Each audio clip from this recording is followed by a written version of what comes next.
Aqui estão alguns sinais de alerta que todo cristão precisa observar nestes últimos dias antes da vinda de nosso Senhor Jesus Cristo. O espírito do sono. O espírito do sono é o espírito que enfraquece o compromisso de uma pessoa com as coisas espirituais. É uma influência espiritual que causa desinteresse e preguiça pelas coisas de Deus.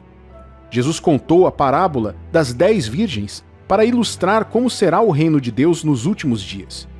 Nessa parábola, Jesus deixou claro que ambas as partes, cada uma das 5 virgens, representavam a pureza, ou seja, os filhos de Deus. A parábola não era para o mundo, mas uma advertência aos cristãos que já tinham luz, ou, como no caso das virgens, as lâmpadas e o azeite. Jesus disse que enquanto as virgens esperavam a chegada do noivo, todas adormeceram. Tanto as sábias quanto as tolas adormeceram.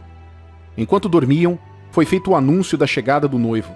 Elas se levantaram e prepararam as lâmpadas para esperá-lo. Contudo, como as tolas não tinham óleo extra, que é uma representação da graça e do apoio do Espírito Santo, elas não puderam manter suas lâmpadas acesas até a chegada do noivo. Quando decidiram comprar, já era tarde demais. Antes de voltarem, ele entrou na festa com as virgens que estavam prontas, com o azeite extra. Outra parábola que Jesus contou sobre esse assunto foi a do trigo e do joio, em Mateus capítulo 13. Ele falou sobre um homem que semeou boas sementes, mas acordou e descobriu que havia sementes boas e ervas daninhas em seu campo.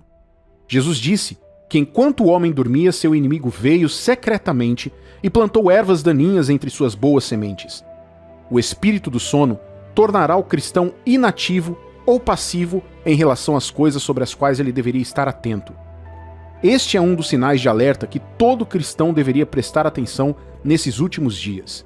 Aquelas distrações que querem te manter longe da oração, do estudo da palavra, da frequência aos cultos da igreja e da obediência à palavra de Deus. As distrações fazem com que você durma. Um sinal de que você começou a adormecer espiritualmente é quando percebe que as coisas que antes te interessavam não interessam mais. Você sabe que começou a adormecer quando consegue ficar mais tempo sem orar, sem estudar a Bíblia ou ter comunhão com outros cristãos. A Bíblia nos ensina a despertar de todo sono e a receber a graça de Deus que nos permite estar em guarda e esperar a sua volta. Veja o que diz Efésios capítulo 5, dos versículos 14 a 17. Pelo que diz, desperta, ó tu que dormes, levanta-te de entre os mortos, e Cristo te iluminará. Portanto, vede prudentemente como andais, não como nécios, e sim como sábios, remindo o tempo, porque os dias são maus. Por esta razão, não vos torneis insensatos, mas procurai compreender qual a vontade do Senhor. Um dos perigos do sono espiritual é que, como o agricultor que semeou boas sementes e foi dormir, você dá ao inimigo, o diabo, espaço para entrar e plantar sementes de destruição em sua vida. Antes de realmente saber o que está acontecendo, você vai perceber que está se sentindo acomodado com as coisas que normalmente nunca toleraria em sua vida.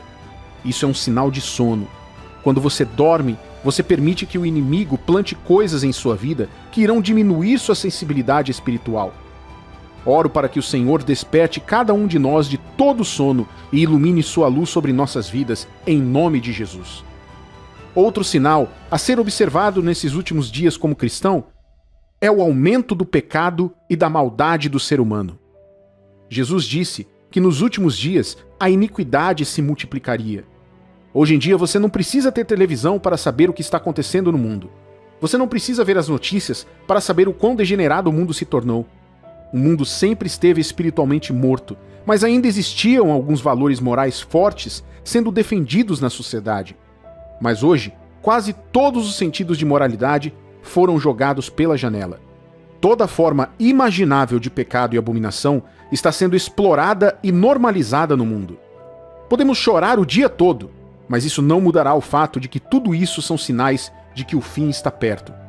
Embora o cristianismo não seja apenas uma questão de moral, sabemos que toda boa forma de moralidade é sustentada na nossa fé. A Bíblia nos ensina muito sobre moral porque ela tem um lugar na nossa adoração a Deus. O nível das coisas erradas no mundo de hoje é uma prova e um sinal de alerta de que o fim está próximo e que devemos estar atentos. Houve uma época em que coisas erradas eram feitas em segredo. Muitas pessoas não tinham a ousadia de cometer certos atos porque a sociedade desaprovava. Isso manteve muitas tentações e pressões sob controle. No entanto, desde então, o diabo interveio para erguer pilares de tentações em todos os campos e plataformas. Muitas formas de pecados e diversas abominações nos são apresentadas todos os dias, mesmo quando estamos no conforto de nossos lares. Devemos fazer a oração do Pai Nosso que diz: não nos deixe cair em tentação, mas livra-nos de todo mal. E devemos fazer de tudo para evitarmos tudo que nos tenta pecar. Ao reconhecermos esse sinal de alerta, ele deverá nos ajudar a nos manter puros e santos diante de Deus, nosso Redentor, porque um dia compareceremos diante dele para prestar conta de nossas vidas. E nenhum de nós sabe quando será esse dia. Outro sinal de alerta que devemos estar atentos como cristãos é o amor por si mesmo acima do amor a Deus. A Bíblia diz, em 2 Timóteo, capítulo 3, dos versículos 1 ao 5, sabe, porém, isto: nos últimos dias sobrevirão tempos difíceis, pois os homens serão egoístas, avarentos, jactanciosos, arrogantes, blasfemadores, desobedientes aos pais, ingratos, irreverentes, desafeiçoados, implacáveis, caluniadores, sem domínio de si, cruéis, inimigos do bem, traidores, atrevidos, enfatuados, mais amigos dos prazeres que amigos de Deus, tendo forma de piedade, negando-lhe, entretanto, o poder. Foge também destes. Uma das razões pelas quais o pecado e muita decadência dolorosa se infiltraram na nossa sociedade é porque o amor a Deus, a justiça e a boa moral foram substituídos pelo amor egoísta e pelo sucesso a qualquer custo. Certa vez ouvi um homem dizer que uma das raízes de todo pecado é o egoísmo. As pessoas se amam demais para negar a si mesmas as coisas que Deus diz que não deveriam fazer. A carne não teme e nem ama a Deus. Por isso ela anseia pelas coisas, sem se importar se Deus quer que você as faça ou não. Cada vez que tomamos partido da nossa carne, o resultado é um pecado contra Deus. A carne te diz para caluniar, para machucar os outros, para machucar aqueles que te machucam, para amar apenas aqueles que te amam e para fazer qualquer coisa que te faça feliz, mesmo que isso não glorifique a Deus. Olha ao seu redor hoje. O mundo nos mostrou o que acontece quando permitimos que o amor por nós mesmos nos conduza mais do que o amor a Deus. As pessoas foram ensinadas a abraçar muito da carne, e agora podemos ver o que acontece quando a carne reina. Desejos não naturais, diversas abominações, corrupção, crime e injustiça contra a humanidade. Muitos pais recorrem ao homeschooling, que é o ensino do currículo escolar dentro de casa, devido à maldade que se espalha pelas instituições de ensino de hoje em dia. Por mais assustador que isso pareça, até que Jesus volte, isso continuará. Porém, como verdadeiros cristãos, devemos compreender que estes são sinais de Deus sobre o fim. São sinais que devemos observar e ter cuidado. Mantenha você e sua família no temor do Senhor. Não somos guiados pela nossa carne ou sentimentos, mas pelo Espírito de Deus. E por último, outro sinal que alerta todo filho de Deus nesses últimos tempos é a queda de muitos na fé. Um dos sinais cruciais que caracterizam o fim é o afastamento de muitos da fé. O próprio Jesus nos avisou que isso aconteceria. Na verdade, muitos dos eleitos cristãos salvos serão enganados nos últimos dias e deixarão de seguir a Deus. Jesus disse em Mateus capítulo 24, versículos 10 e 11: nesse tempo, muitos hão de se escandalizar, trair e odiar uns aos outros. Levantar-se-ão muitos falsos profetas e enganarão a muitos. E com isso, o apóstolo advertiu: quem está de pé, cuide para que não caia. Nestes últimos dias, não se trata do quão forte você é, mas do quão dependente você é da graça de Deus para te sustentar. Nestes últimos dias, até o mais forte dos santos pode se tornar vítima disso. Nestes últimos dias, há um engano em massa acontecendo, mesmo no corpo de Cristo, sendo orquestrado por falsos mestres e falsos crentes. O objetivo é afastar o maior número possível de cristãos da verdade salvadora de Jesus. Muitas pessoas abandonaram a fé porque alguém as ofendeu e elas não conseguiram deixar isso de lado. Outros estão mudando porque se sentem decepcionados com Deus. Alguns estão mudando porque não são pacientes o suficiente para esperar até que Deus atenda às suas necessidades, quando o diabo promete atender tudo de uma vez. Há ainda aqueles que estão se afastando sem saber. Como filho de Deus, você deve saber que essas coisas são um sinal de alerta. E o que Jesus nos disse sobre isso? Vejamos Mateus capítulo 24, dos versículos 30 ao 33. Então aparecerá no céu o sinal do Filho do Homem. Todos os povos da terra se lamentarão e verão o Filho do Homem vindo sobre as nuvens do céu com poder e muita glória. E ele enviará os seus anjos com grande clangor de trombeta, os quais reunirão os seus escolhidos dos 4 ventos, de uma à outra extremidade dos céus. Aprendei, pois, a parábola da figueira. Quando já os seus ramos se renovam e as folhas brotam, sabeis que está próximo o verão. Assim também vós, quando virdes todas essas coisas, sabei que está próximo às portas. O propósito desses sinais é nos ajudar a lembrar que Deus cumpre a sua palavra e nunca falha. Então, se você é como as virgens da parábola e adormeceu, acorde e pegue o óleo extra para manter a luz acesa e não se perder. O propósito desses sinais de alerta é nos desafiar a continuarmos firmes na verdade da luz de Deus e a nunca desistirmos, não importa o que aconteça. O objetivo é nos dizer que em breve todas as lutas, as dores deste mundo e as dificuldades com as quais temos que lidar estão prestes a acabar. O Senhor prometeu vir, virá e estaremos com Ele para sempre. Seja encorajado, meu amigo e minha amiga. Sua espera valerá a pena. Continue crendo em Deus. Não desista e não tenha medo. Ele virá e salvará aqueles que confiam nele das maldades deste mundo de uma vez por todas. Algumas das coisas que vemos hoje já foram preditas na Bíblia. A Bíblia já nos disse que essas coisas aconteceriam para nos preparar para elas, para que não fôssemos pegos de surpresa. Existem confirmações mais do que suficientes na palavra de Deus para provar que realmente estamos nos últimos dias.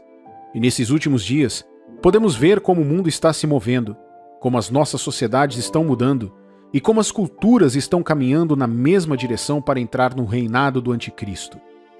Quando o mundo inteiro finalmente chegar lá, a Bíblia nos diz o que acontecerá. Veja o que está escrito no livro de Apocalipse, capítulo 13, versículos 15 ao 18. E lhe foi dado comunicar fôlego à imagem da besta, para que não só a imagem falasse, como ainda fizesse morrer quantos não adorassem a imagem da besta. A todos os pequenos e os grandes, os ricos e os pobres, os livres e os escravos, faz que lhe seja dada certa marca sobre a mão direita ou sobre a fronte, para que ninguém possa comprar ou vender, senão aquele que tem a marca, o nome da besta ou o número do seu nome. Aqui está a sabedoria. Aquele que tem entendimento calcule o número da besta, pois é um número de homem. Ora, esse número é 666. Já ouvi pessoas dizerem coisas como: bem, quando o anticristo vier, ninguém poderá me forçar a aceitar sua marca, não preciso me tornar cristão para escapar do anticristo. Eu sou a minha própria autoridade. Isso por si só é um engano do diabo para manter essas pessoas afastadas da salvação e deixá-las vulneráveis ao terror que se aproxima. Por que você acha que o mundo está do jeito que está hoje? O diabo tem se preparado para a revelação do anticristo há séculos e não devemos subestimar o seu engano e estratégia. Quando o anticristo aparecer, o mundo estará preparado para recebê-lo. Tudo o que o diabo está fazendo agora é uma forma de preparação e posso garantir que o trabalho dele está quase concluído. Muitas manifestações significativas em nossos dias são provas desse fato. Por exemplo, observe a cultura de adoração de celebridades em todo o mundo. Quando uma pessoa é considerada uma celebridade, é porque esse indivíduo conquistou o coração das pessoas e ocupou um lugar sólido de influência sobre elas. Isso significa que essa pessoa, essa celebridade, recebeu o poder de obrigar as pessoas a fazerem e dizerem o que elas quiserem. As celebridades se tornaram como Deus para o público. Elas são ídolos para as pessoas que as seguem. Você pode não entender o que isso significa, e uma alma sem discernimento pode não ver nada de prejudicial nisso. É por isso que Jesus disse em Lucas capítulo 16, versículo 8: E elogiou o Senhor o administrador infiel, porque se houvera atiladamente, porque os filhos do mundo são mais hábeis na sua própria geração do que os filhos da luz. Cristãos sem discernimento são facilmente manipulados para ignorar coisas importantes até que elas saiam do controle. A adoração de celebridades é uma estratégia do diabo para preparar as mentes do mundo para o anticristo, porque quando ele se manifestar, o mundo inteiro irá adorá-lo. Marcas globais facilmente pagam milhões a celebridades para apresentarem suas marcas ou usá-las por um motivo. Você sabe por quê? A resposta é simples. Essas celebridades são adoradas e seus adoradores farão tudo o que elas fizerem, vestirão o que elas vestirem e usarão as marcas que elas usam. Isso chama-se tendência, mas na verdade, nada mais é do que uma programação natural da mente que escraviza as pessoas àquilo que se submetem. Você já entrou no quarto de alguém e viu um grande pôster de uma celebridade na parede? Você assiste a shows e ouve pessoas enlouquecendo quando sua estrela favorita se apresenta?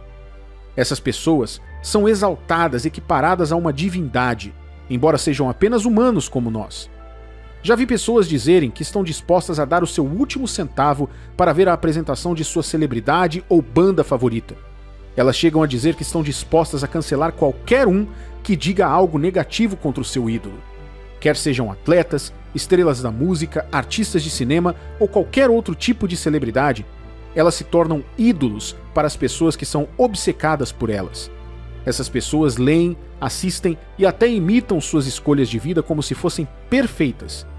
São celebridades que são literalmente adoradas por todos que as seguem. Agora imagine isso. Se uma dessas celebridades apresentasse a marca da besta, ou se apresentasse como anticristo, você não acha que milhões de pessoas também apoiariam e aceitariam essa marca?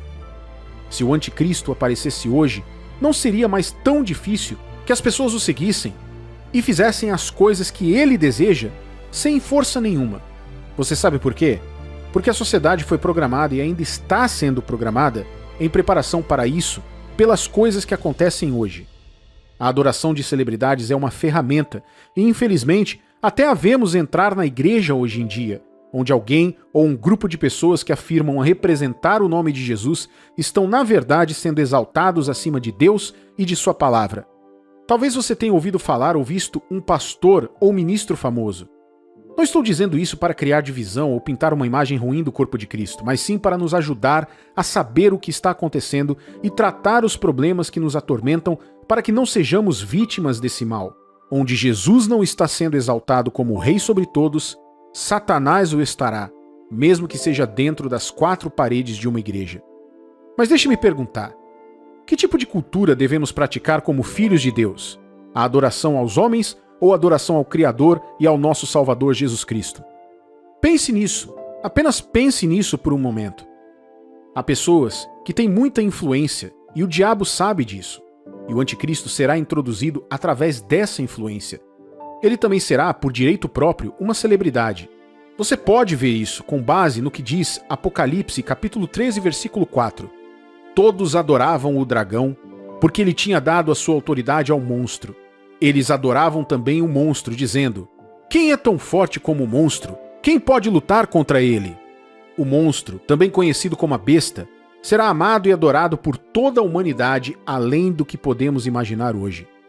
Tudo o que ele fizer será perfeito aos olhos dos homens, e eles buscarão a liderança e se renderão a ele. Este não será um homem comum, mas alguém fortalecido pelo inferno. Mas ouça, meu amigo e minha amiga, quer estejamos ou não aqui quando ele vier, quer Cristo arrebate seu povo antes disso ou não, somente Deus deve ser adorado. Jesus deu essa resposta ao diabo no deserto quando ele foi tentado a se curvar diante dele. E ele ainda está dizendo a mesma coisa para você através desta mensagem. Você deve adorar e servir somente ao Senhor Deus Todo-Poderoso. Nenhum ser humano ou espírito, exceto Deus vivo, merece ser adorado.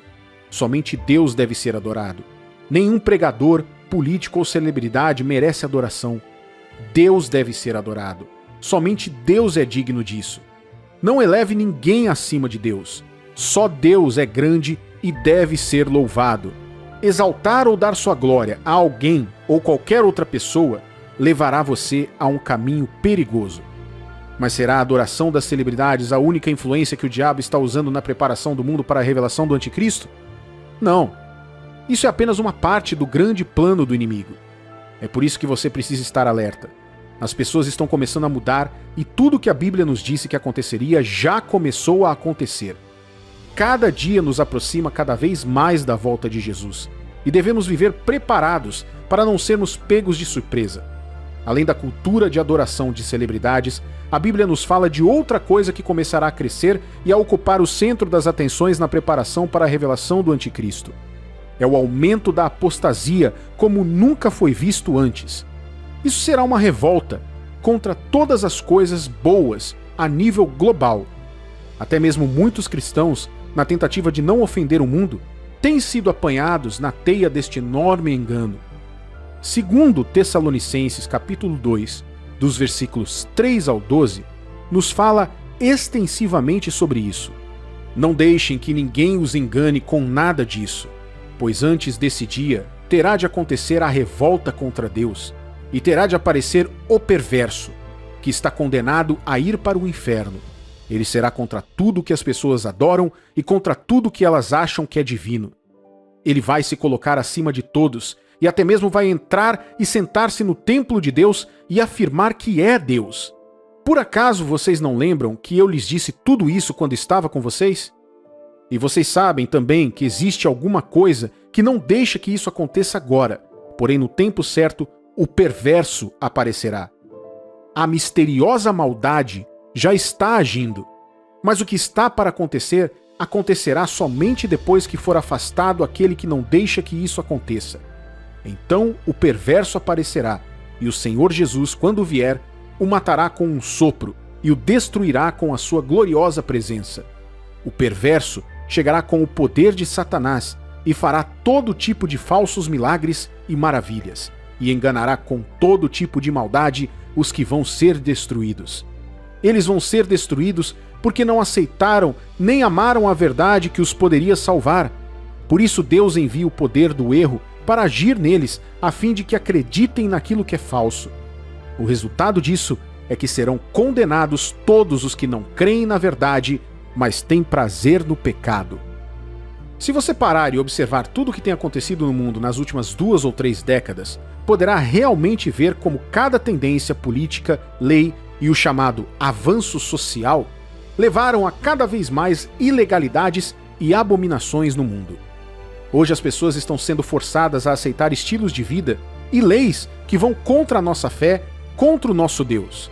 Algumas das coisas que ninguém tinha ousadia de falar ou de declarar anos atrás estão agora sendo alardeadas diante do público e até mesmo de nossos próprios filhos.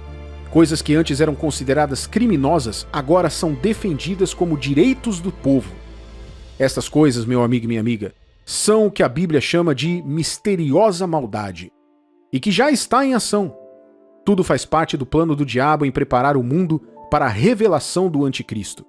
Sim, a Bíblia diz que alguém mais poderoso que o diabo está impedindo que essa revelação aconteça. A maioria dos cristãos verdadeiros acredita que isso significa o Espírito Santo ou a Igreja de Cristo na Terra. Pensam que, enquanto o Espírito e a Igreja estiverem na Terra, o homem do pecado não poderá se manifestar.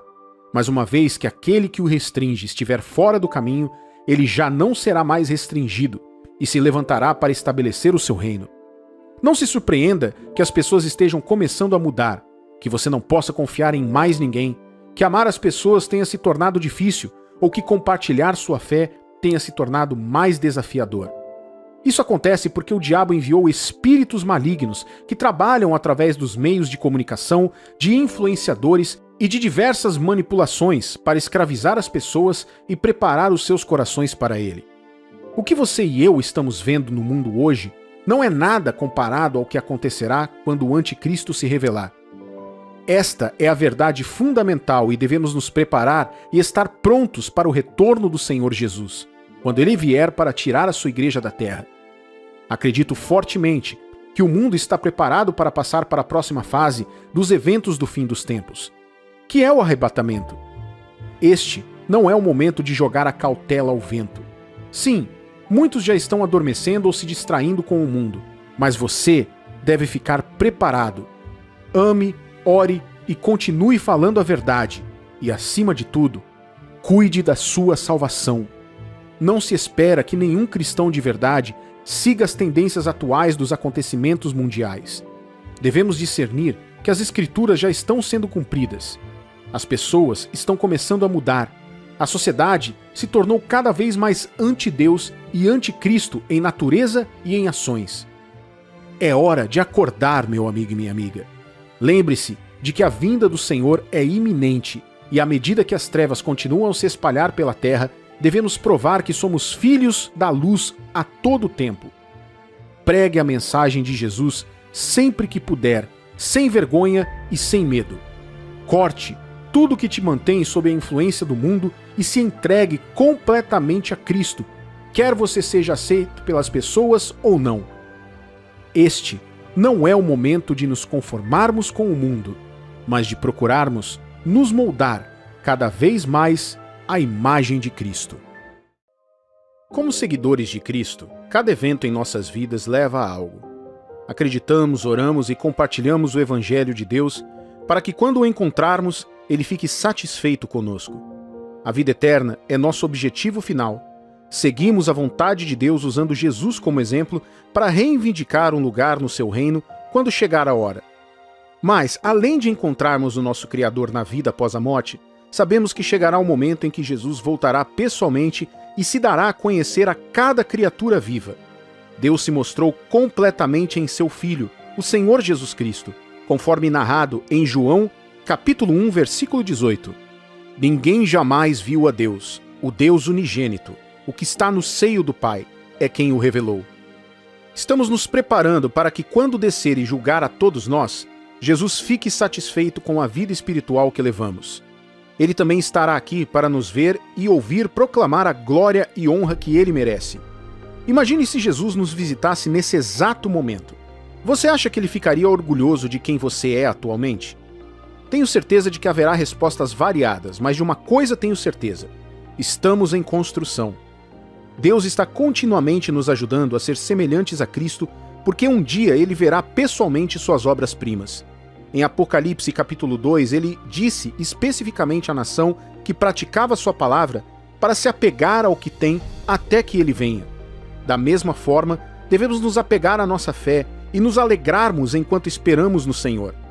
A única pergunta a fazer é: como sabemos se a volta de Jesus está próxima? Aqui estão os sinais que você precisa observar, pois significam que a segunda vinda dele está próxima. O primeiro conjunto de sinais abrange a destruição da terra e de todos os seus habitantes. As manifestações disso incluem guerras, fomes, desastres naturais e doenças generalizadas. Mateus capítulo 24, no versículo 7, diz: Nação se levantará contra nação e reino contra reino. Isso significa que haverá uma série de guerras mais graves e fatais do que as anteriores na história. Hoje existem guerras civis e conflitos armados em curso, como as nações do Afeganistão, Ucrânia, Síria, Rússia e Etiópia. Ore sempre pelos nossos irmãos e irmãs em todas as nações envolvidas em conflitos.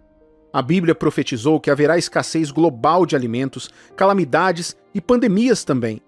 Jesus descreve que os terremotos ocorrerão um após o outro, enquanto o livro de Lucas menciona pestilência ou doenças terríveis. Estas perturbações massivas trarão uma tremenda dor e perda de vidas em todo o mundo. Temos também sinais que são observados hoje nas pessoas e seus comportamentos.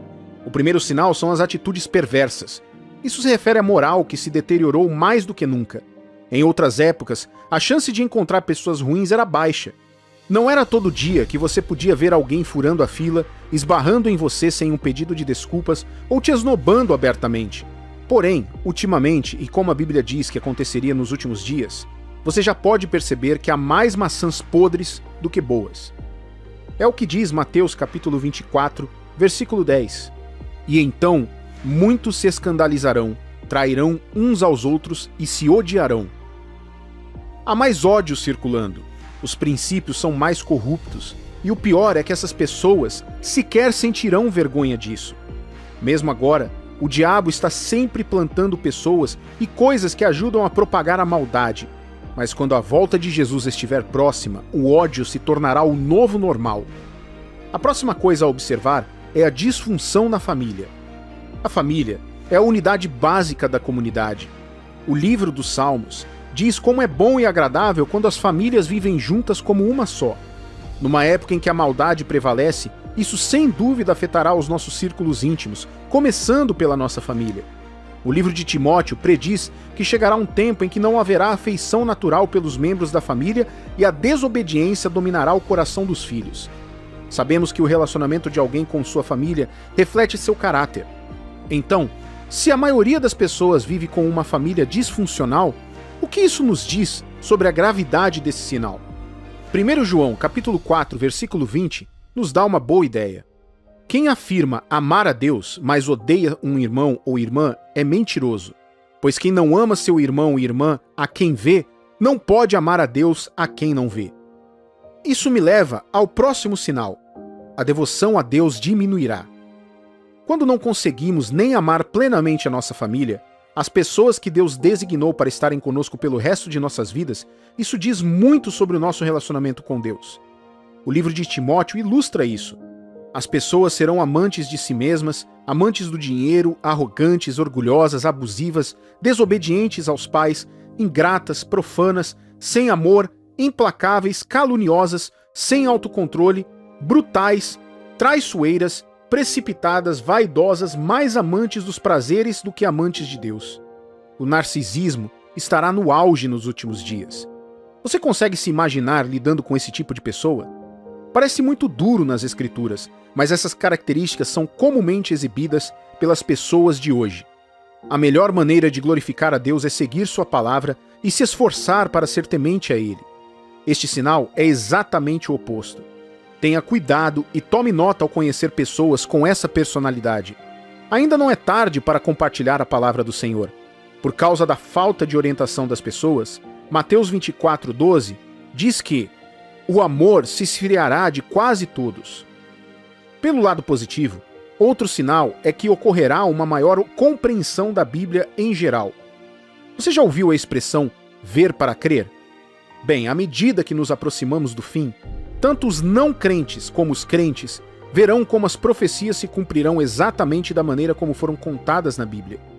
Uma vez que até mesmo os não crentes percebam que a palavra de Deus é eternamente precisa e genuína, eles começarão a aprender mais sobre Deus. Quanto aos cristãos, ficaremos mais ligados à Bíblia do que nunca. Os especialistas se aprofundarão no texto para extrair dele informações sobre o estado da humanidade. Eles terão que confiar nas profecias para se prepararem para o que está por vir.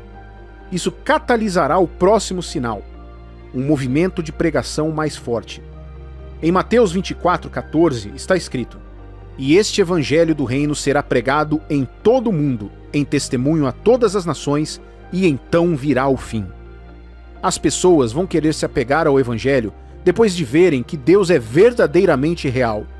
O cristianismo se tornará mais vivo do que nunca. No entanto, um estado de pânico gerará respostas diferentes do público. Alguns correrão para a verdade, e alguns buscarão conforto em diferentes fontes. O aspecto lamentável é que os evangelistas que ensinam coisas que não estão de acordo com a Bíblia têm a capacidade de proporcionar consolo genuíno às pessoas. Outro sinal é o crescente número de falsos evangelistas e falsos cristãos. Jesus pediu ao apóstolo João que enviasse 7 cartas às igrejas na Ásia. Cada carta declara as conquistas e fracassos da igreja receptora e adverte cada congregação a se arrepender. Ele desprezava particularmente os falsos pregadores, mas o número deles aumentará em breve. Em Apocalipse capítulo 2, versículo 20, Jesus diz a uma das igrejas: "Tenho, porém, contra ti o tolerares o que essa mulher Jezabel, que a si mesma se declara profetiza, não somente ensine, mas ainda seduza os meus servos a praticarem a prostituição e a comerem coisas sacrificadas aos ídolos." Junto com isso está a zombaria generalizada. O fim do mundo exige perseguição aos cristãos e à nossa fé. Escute bem o que diz Mateus capítulo 24, versículo 9. "Então vos entregarão à tribulação e vos matarão, e sereis odiados de todas as nações por causa do meu nome." Essas pessoas discutirão sobre por que Deus permitiria o fim do mundo e usarão isso como uma oportunidade para atacar os seguidores de Cristo. A verdade é que Deus tem alcançado cada um de nós. A salvação não é algo exclusivo. Todos nós somos chamados a servi-lo. E para nós que aceitamos o convite de viver os seus caminhos, sabemos desde o início sobre sua grandeza e profecia. A fé não pode ser seletiva. Ninguém pode afirmar ser cristão, mas apenas amar o favor de Deus em sua vida. Aceitamos que ele retornará à terra um dia, e seu retorno porá fim aos nossos erros. Quer admita ou não, você fica preocupado com a ideia do fim do mundo. Pensamos em nossas vidas, nos entes queridos, nos objetivos que ainda desejamos alcançar, nas coisas que ainda temos a fazer e muito mais. Nós nos concentramos no fato de que ainda não maximizamos nossas vidas. Se você realmente quer aprender com Deus, saberá que nosso mundo não apenas acabará, mas também dará lugar a um novo mundo. Em Apocalipse, capítulo 21, nos versículos 6 e 7, veja o que Jesus diz a João. Tudo está feito. Eu sou o Alfa e o Ômega, o princípio e o fim. Eu, a quem tem sede, darei de graça da fonte da água da vida. O vencedor herdará estas coisas, e eu lhe serei Deus, e ele me será filho. Aguardamos com grande expectativa esses últimos dias, pois sabemos que o que está por vir será inimaginavelmente melhor do que o que temos agora. Devemos observar que enquanto fizer o seu melhor para obedecer às instruções de Deus, você estará a salvo do seu julgamento. Alguns acreditam que já estamos vivendo nos últimos dias. O que você acha disso? Portanto, arrependa-se regularmente, peça perdão a Deus e busque a sua justiça em tudo o que fizer. O dia do Senhor está próximo. Vamos esperar por ele com entusiasmo. Não perca esta importante mensagem. É sobre isso que o livro de Apocalipse tem falado o tempo todo. Sua eternidade depende do que você faz com esta verdade hoje. Veja bem, não amanhã, hoje. O livro do Apocalipse está cheio de simbolismo e imagens. Se você não tomar cuidado, poderá interpretar mal o que os versículos estão falando. Por exemplo, você sabe se eles falam sobre o passado ou sobre o futuro? Uma coisa é certa, nesses versículos estão as advertências de Deus para todas as pessoas na Terra hoje. A compreensão destes avisos se destina a ajudar todos, cristãos e não cristãos, a saber o que fazer, especialmente nesta era, à medida que nos aproximamos rapidamente do fim do mundo. O livro do Apocalipse está nos chamando a acordar para a verdade de que a eternidade é real e tudo o que fizermos e deixarmos de fazer hoje determinará o resultado dessa eternidade. Ele está nos despertando para a realidade de que existe um céu e um inferno com um lago de fogo. Todos os que já viveram na Terra e aqueles que nascerão antes da vinda de Cristo acabarão em qualquer um desses dois lugares quando deixarem este mundo. Um dia todos nós devemos enfrentar o julgamento e prestar contas ao dono de nossas vidas sobre como vivemos nossas vidas na Terra. Paulo escreveu em 2 Coríntios capítulo 5, versículos 9 e 10. É por isso que também nos esforçamos, quer presentes, quer ausentes, para lhe sermos agradáveis, porque importa que todos nós compareçamos perante o tribunal de Cristo, para que cada um receba segundo o bem ou o mal que tiver feito por meio do corpo. Você está vivendo como alguém que está pronto para se encontrar com o Senhor? É muito importante que você esteja. Quero mostrar a você uma mensagem importante de Apocalipse capítulo 12 hoje. No final desta mensagem, quero que você entenda os tempos em que estamos, a força por trás das coisas que estamos vivendo hoje e como você pode se manter livre das influências negativas desta era, antes do retorno de nosso Senhor. Veja Apocalipse capítulo 12, versículo 12. Por isso festejai, ó céus, e vós, os que neles habitais. Ai da terra e do mar, pois o diabo desceu até vós, cheio de grande cólera, sabendo que pouco tempo lhe resta. Este versículo nos diz três coisas. O diabo está na terra agora e não no céu, porque está escrito, festejai, ó céus, ai da terra, pois o diabo desceu até vós. O diabo está furioso, cheio de fúria. Ele sabe que o tempo dele é curto. E se o tempo de Satanás é curto, isso significa que estamos cada vez mais perto do fim. Veremos mais sobre isso antes do final desta mensagem e você realmente entenderá o que essa afirmação significa. Se você ler toda a Bíblia, notará que o diabo está por trás de toda forma de mal e destruição que aconteceu à humanidade. Esse mal e destruição incluem tudo, desde o engano que levou à queda da raça humana, até as provações e sofrimentos de Jó, desde o pecado que mergulhou a humanidade em uma vida inferior à que Deus pretendia, até a escravidão que prende as pessoas até que elas acabem no inferno por toda a eternidade. Estas coisas confirmam que o diabo está na terra. Você pode ouvi-lo dizendo isso a Deus em Jó capítulo 1, versículo 7. Então perguntou o Senhor a Satanás: "De onde vens?" Satanás respondeu ao Senhor e disse: "De rodear a terra e passear por ela." Antes de Satanás começar a vagar pela terra, ele era um anjo no céu, mas quando se rebelou contra Deus foi expulso e caiu na terra. O livro de Apocalipse aponta para isso. Fala de uma grande guerra no céu, onde o dragão, também chamado de Diabo, e aqueles anjos que se aliaram a ele, lutaram contra o arcanjo Miguel e os seus próprios anjos que não caíram no engano do diabo. Satanás e seus anjos foram expulsos do céu. Eles caíram na terra e agora pretendem destruir a criação mais valiosa de Deus, a humanidade. Esta é a razão do caos sobre o qual você pode ter lido na história e do caos que você está vendo acontecer hoje em todo o mundo. Este curto versículo de Apocalipse 12 contém uma visão muito profunda que explica por que tem havido tanto pecado e maldade em nosso mundo desde os dias de Adão até o exato momento que vivemos agora. À medida que nos aproximamos do fim dos dias, ele sabe que não tem muito tempo e está determinado a destruir tudo o que puder. Até agora o diabo estava concentrado em enganar as pessoas e roubar delas a verdade e a vida, as distraindo no seu esquema destrutivo. No entanto, agora ele lançou uma guerra total contra o povo de Deus, usando todos os meios necessários, bem como mantendo os incrédulos presos na sua incredulidade até que os destrua com sucesso, para que não possam encontrar a salvação. Ele está usando tudo ao seu alcance para afastar de Deus o maior número possível de almas através do pecado, dos sistemas mundanos, das tentações, das pressões e até mesmo dos problemas. Ele espera poder levar consigo muitos do povo de Deus para a condenação eterna. Mas você não precisa ter medo.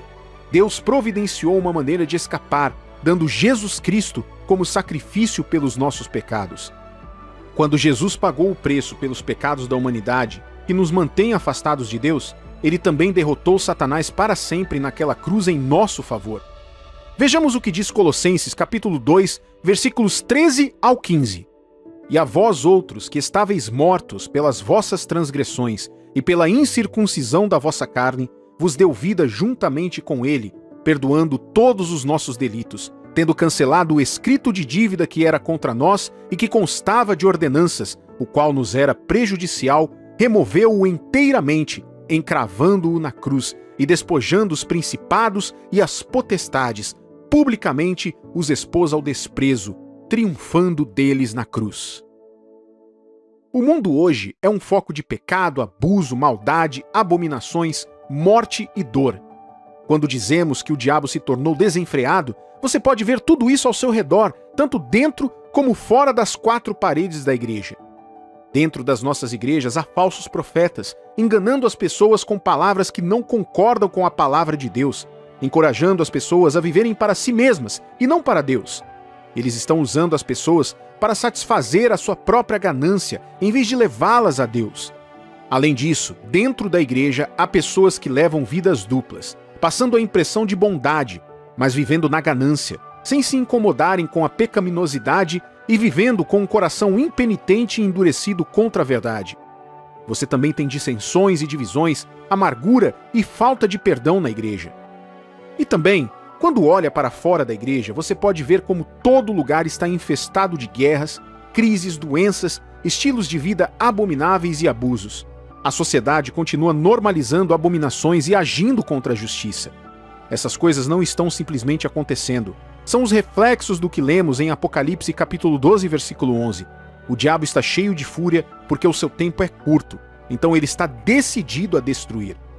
E assim, a Bíblia diz em 1 Pedro capítulo 5, versículo 8: "Sede sóbrios e vigilantes. O diabo, vosso adversário, anda em derredor como leão, que ruge procurando alguém para devorar."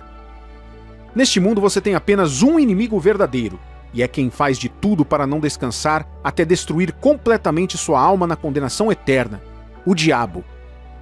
É exatamente aqui, neste versículo que vou ler de Apocalipse, capítulo 21, versículo 8, que o diabo quer que você esteja no último dia. Quanto, porém, aos covardes, aos incrédulos, aos abomináveis, aos assassinos, aos impuros, aos feiticeiros, aos idólatras e a todos os mentirosos, a parte que lhes cabe será no lago que arde com fogo e enxofre, a saber, a segunda morte. Qual é então o nosso consolo em todas essas coisas? A resposta é Deus.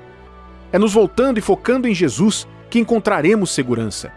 A Bíblia nos diz que o nome do Senhor é uma torre forte. Os justos correm para ela e encontram segurança. Um relacionamento com Jesus coloca você no caminho da salvação eterna e da vida no céu. Esse relacionamento coloca você nesse caminho e seu foco em Jesus te manterá nele. Você deve colocar sua fé em Jesus para vencer esta batalha. Veja, Jesus já venceu o diabo e conquistou a vitória sobre ele. Agora, através de Jesus, também recebemos o poder para vencer o diabo e resistir às suas tentações. É o que diz 1 João, capítulo 5, versículo 4. Porque todo o que é nascido de Deus vence o mundo, e esta é a vitória que vence o mundo, a nossa fé. Pressões surgirão em nosso caminho como seguidores de Jesus, mas devemos encontrar conforto nisso. Somos mais que vencedores por meio daquele que nos amou. Ele já nos prometeu vida eterna e um lugar de descanso, paz e abundância no reino de Deus para sempre. Não há nada que Satanás possa oferecer que supere isso. Nenhum conforto na terra, nem ameaça de morte deveria fazer você jogar fora sua fé em Jesus. No livro de João, capítulo 14, versículos 1 ao 4, ele disse aos seus discípulos, e indiretamente também a nós, porque também somos seus discípulos: Não se turbe o vosso coração. Credes em Deus, crede também em mim. Na casa de meu pai há muitas moradas. Se assim não fora, eu vou-la teria dito, pois vou preparar-vos lugar. E quando eu for e vos preparar, voltarei e vos receberei para mim mesmo, para que onde estou estejais vós também, e vós sabeis o caminho para onde vou. Há um lugar no céu para quem crê e mantém os olhos em Deus. Você deve continuar focado nele, apesar de todas as distrações. Todas as coisas que mencionei anteriormente são sinais que apontam para o final de Apocalipse capítulo 12, versículo 12, que é o tempo curto. Embora a eternidade seja longa, o tempo antes de entrarmos nela é muito curto. Uma decisão errada, uma distração, um momento de engano pode custar sua salvação para sempre. A maldade e o estilo de vida abominável do mundo de hoje são a prova de que muitas almas estão perdidas e não conhecem o caminho. Mas o caminho está sempre aqui, e seu nome é Jesus. Ele disse: Eu sou o caminho, a verdade e a vida. Ninguém vem ao Pai senão por mim. Para todos que ainda não se voltaram para Jesus através da fé, pois cada dia que fica longe, você se mantém afastado da sua própria salvação, volte-se para Jesus agora, para que você não acabe em um lugar de dor e arrependimento por toda a eternidade. Quase todos os sinais do fim dos tempos profetizados na Bíblia há milhares de anos foram cumpridos diante dos nossos olhos. Este não é o momento de discutir se a palavra de Deus é verdadeira ou não. Continuar negando a autenticidade da palavra de Deus, mesmo com evidências, não é sábio e custaria sua alma para sempre. Jesus diz: Venha a mim e eu lhe darei descanso. Você precisa se concentrar apenas em Jesus. Deixe os pesos e as distrações de lado. Lembre-se de que fora dele não há caminho, nem vida, nem verdade, por mais sutis ou bem-intencionados que possam parecer. Lembre-se da parábola das virgens sábias, e não adormeça, nem deixe sua luz se apagar. Continue a falar e a defender a verdade. Continue atento a esses sinais e espere a vinda do seu Senhor e Salvador. Peça a Deus que te dê sabedoria e um coração com discernimento para sempre conhecer e defender a verdade. Que possamos caminhar com o Senhor diariamente para não nos perdermos no caos e na teia do engano de Satanás. Lembre-se das palavras de Jesus: nem todo aquele que me chama de Senhor entrará no reino de Deus. Lembre-se de que não se trata apenas do que você diz, mas do coração de onde isso vem. Será que Jesus reina apenas nos seus lábios ou também no seu coração? Será que você só concorda com a Bíblia quando ela apoia o que você pensa ou faz você se sentir bem e argumenta contra ela quando ela te incomoda? Devemos preparar nossas vidas por meio do arrependimento e do relacionamento com Jesus. Devemos estar prontos, nos concentrando nele e o seguindo de todo o coração. Precisamos nos posicionar contra tudo que Deus se opõe e devemos abraçar apenas o que ele aceita. Como sabemos disso? Através da palavra. Deus nunca pode mentir ou se contradizer. Ao manter o foco, seja encorajado com a promessa de Jesus de que um dia ele te levará para estar onde ele está. Ele está falando sobre o céu, e se tem um lugar que você jamais deve perder, é o seu lugar no céu. A Bíblia nos diz que lá haverá alegria, paz, descanso e glória indescritíveis. O céu e a terra não são iguais e são incomparáveis. O céu é um lugar muito melhor. Não há guerras, contas, desemprego, corrupção, crime, lágrimas ou pecado. No céu, sua vida não será atormentada pelo medo de más notícias, morte, envelhecimento, carência, perda ou decepção. O céu é a definição de perfeição além da mente humana. Lá você testemunhará e estará na presença de Deus para todo sempre. Eu encorajo você a permanecer sempre focado em Jesus. Se cerque das coisas que te lembrem de sua cidadania celestial e confie em Deus para te ajudar a terminar bem a sua jornada. Uma das infelizes realidades atuais da leitura das Escrituras, especialmente do Antigo Testamento, é a falta de familiaridade com as culturas antigas, especialmente sobre a adoração de diversas divindades. As referências a essas culturas são frequentemente perdidas na tradução, levando assim a maioria dos leitores a ter pouca ou nenhuma compreensão de alguns dos vários deuses pagãos e mitologias das nações antigas com as quais os leitores mais velhos estariam familiarizados. Muitas histórias bíblicas do Antigo Testamento descrevem alguns desses deuses, sua influência sobre aqueles que os adoravam e a completa superioridade do único Deus verdadeiro, o Senhor Jesus, sobre todos eles. Entre esses deuses antigos, os mais proeminentes, que em alguns momentos foram até adorados pelos israelitas quando estes se afastaram do Senhor, foram a divindade cananeia Baal e a divindade filisteia Dagon. A palavra Baal significa Senhor. O plural é Baalim. Baal era o nome do Deus supremo adorado na antiga Canaã e na Fenícia. Baal era um deus das tempestades e da fertilidade e era considerado uma divindade muito importante na religião e cultura cananeia devido ao seu controle sobre o nascimento dos filhos e o crescimento das colheitas. Diferentes regiões adoravam Baal de maneiras diferentes, e Baal provou ser um deus altamente adaptável. A prática do culto a Baal infiltrou-se na vida religiosa judaica durante o tempo dos juízes e logo se difundiu em Israel durante o reinado de Acabe e Jezabel. De acordo com a mitologia cananeia, Baal era filho de El, o deus principal, e de Azerá, a deusa do mar. Baal era considerado o mais poderoso de todos os deuses, eclipsando El, que era visto como muito fraco e ineficaz.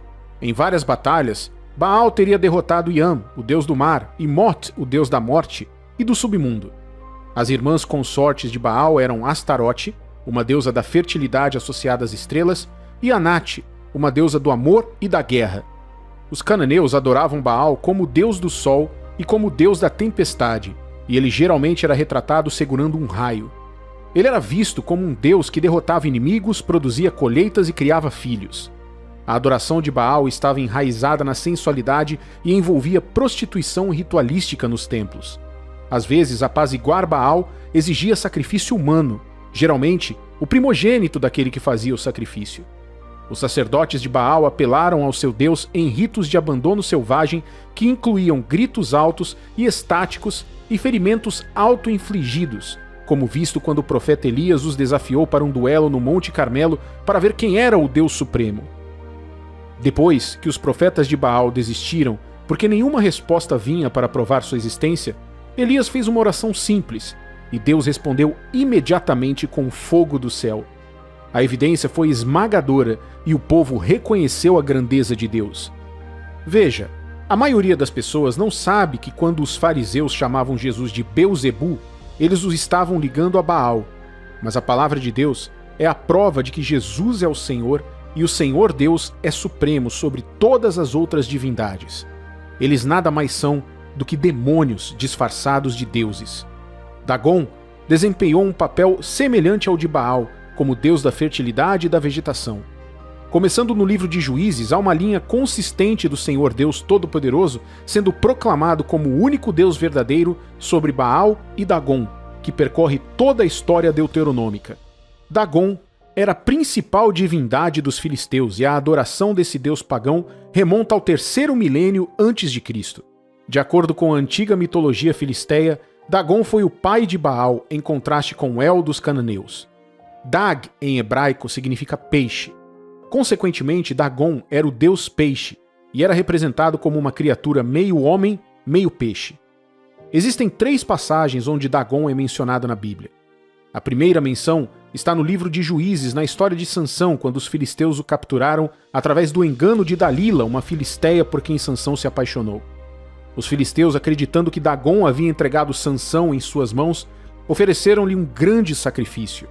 A segunda vez que ele foi mencionado foi em 1 Samuel, onde o verdadeiro Deus dos israelitas humilha Dagon completamente em seu templo. E a terceira vez que ele é mencionado é em 1 Crônicas, onde a Bíblia registra que a cabeça de Saul, rei de Israel, foi presa. Assim como Sansão, os israelitas caíram nas mãos dos filisteus quando as nações lutaram entre si em 1 Samuel 5, e os filisteus, acreditando que sua vitória foi obra de seu Deus, trouxeram a Arca da Aliança para o templo de Dagon e a colocaram ao lado da imagem dele. Na manhã seguinte, lá estava Dagon caído com o rosto no chão diante da Arca do Senhor. Eles pegaram Dagon e o colocaram de volta em seu lugar. Eles provavelmente pensaram que isso foi um erro ou algum tipo de acidente. Mas na manhã seguinte, quando eles entraram no templo, lá estava Dagon novamente, caído com o rosto no chão diante da Arca do Senhor. Dessa vez, a cabeça e as mãos da estátua de Dagon foram quebradas e jaziam na soleira da entrada do templo. Apenas seu corpo permaneceu. A Bíblia registra que a partir daquele dia ninguém mais entrou no templo de Dagon. Deus tratou o povo dessa maneira até que eles tiveram que devolver a arca dos israelitas com medo de serem consumidos junto com o seu Deus. Vejamos o que diz 1 Samuel, capítulo 5, versículo 7.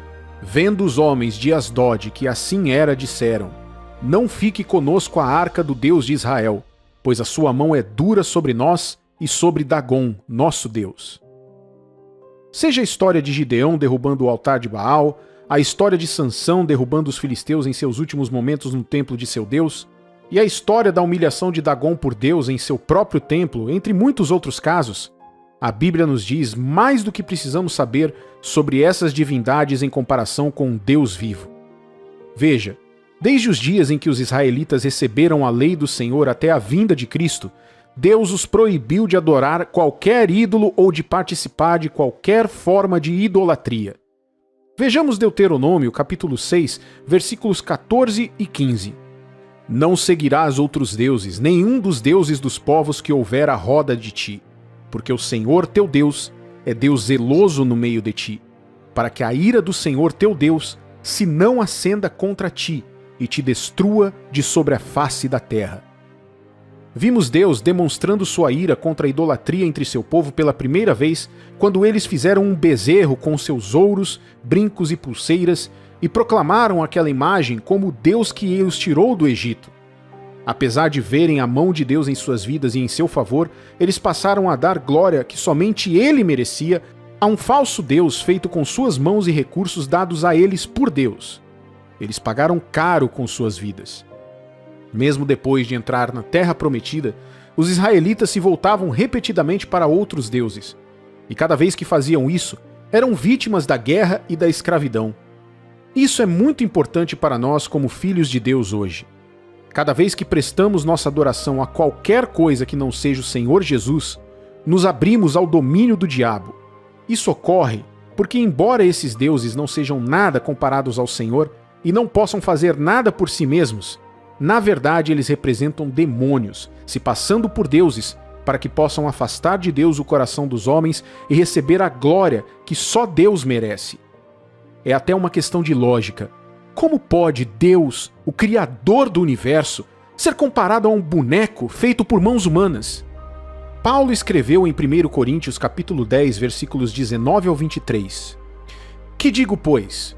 Que o sacrificado ao ídolo é alguma coisa? Ou que o próprio ídolo tem algum valor? Antes, digo que as coisas que eles sacrificam é a demônios que as sacrificam, e não a Deus. E eu não quero que vos torneis associados aos demônios. Não podeis beber o cálice do Senhor e o cálice dos demônios. Não podeis ser participantes da mesa do Senhor e da mesa dos demônios. Ou provocaremos zelos no Senhor? Somos, acaso, mais fortes do que ele? Todas as coisas são lícitas, mas nem todas convêm. Todas são lícitas, mas nem todas edificam. Deus nos chamou para a liberdade, mas não devemos usar essa liberdade para entrar numa nova escravidão com os demônios. O diabo só tem um desejo: destruir os filhos de Deus. Mas quando nos voltamos para o Senhor com arrependimento e devoção, Ele nos salva. Ao olharmos para os israelitas, podemos ver que cada vez que eles se voltavam para Deus em arrependimento, Ele quebrava as correntes do seu cativeiro e destruía os seus inimigos. Vimos isso com Sansão. Apesar de suas más escolhas e teimosia, quando perdeu as forças e ficou cego, ele precisou de um guia e foi designado um menino para caminhar com ele.